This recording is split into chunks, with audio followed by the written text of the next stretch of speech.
বৈষম্য বিরোধী ছাত্র আন্দোলনে নিহতদের পরিবারের দায়িত্ব নেবে সরকার। একই সাথে যারা গুলি চালিয়েছে, শিক্ষার্থী হত্যা করেছে, মানবতা বিরোধী অপরাধ হিসেবে তাদের সবার সর্বোচ্চ সাজা নিশ্চিত করা হবে বলে মন্তব্য করেছেন যুব ক্রীড়া মন্ত্রণালয়ের উপদেষ্টা আসিফ মাহমুদ। স্বপন আহমেদ জানাচ্ছেন বিস্তারিত।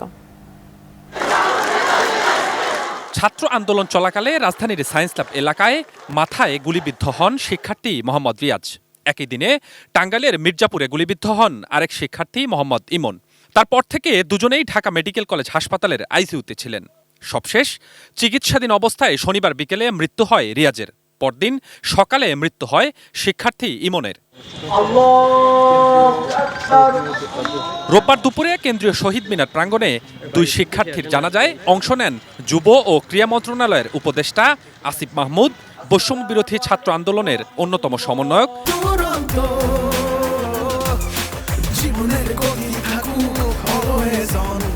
সার্জিস আলম, হাসনাত আবদুল্লাহ এবং বিএনপি সহ কয়েকটি দল এবং সংগঠনের নেতাকর্মীরা। এ সময় সরকারকে আন্দোলনে নিহতদের পরিবারের দায়িত্ব নেওয়ার দাবি জানান সমন্বয়ক সার্জিস আলম। যে কোনো সময় শুধু আমাদের একবার মনে করবেন, আমরা অবশ্যই সর্বোচ্চ যত দ্রুততম সময় আপনাদের কাছে পৌঁছাতে পারি আমরা আমাদের জায়গা থেকে সেই চেষ্টা করব। এবং রাষ্ট্র শুধু আমাদের এই দুইজন ভাই নয়, আমরা আমাদের যে ভাইদের হারিয়েছি, শহীদ হয়েছেন, অবশ্যই সকলের দায়িত্ব রাষ্ট্রকে নিতে হবে। উপদেষ্টা আসিফ মাহমুদ বলেন, বৈষম্য বিরোধী ছাত্র আন্দোলনে শহীদদের পরিবারের দায়িত্ব নেবে সরকার। রিয়াজ ভাই, ইমন ভাই সহ যারা শহীদ হয়েছেন তাদের প্রত্যেকের পরিবারের দায়িত্ব এই অন্তর্বর্তীকালীন সরকার নেবে। যারা আমাদের ভাইদেরকে শহীদ করেছে, নির্বিচারে গুলি চালিয়েছে, তাদের বিচার এই বাংলার মাটিতে নিশ্চিত করা হবে।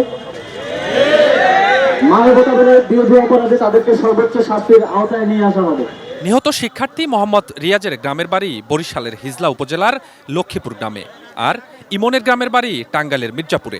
জানাজা শেষে দুজনের মরদেহ তাদের নিজ নিজ গ্রামের বাড়ি নিয়ে যাওয়া হয়। Swapan Ahmed, ATN news, Dhaka.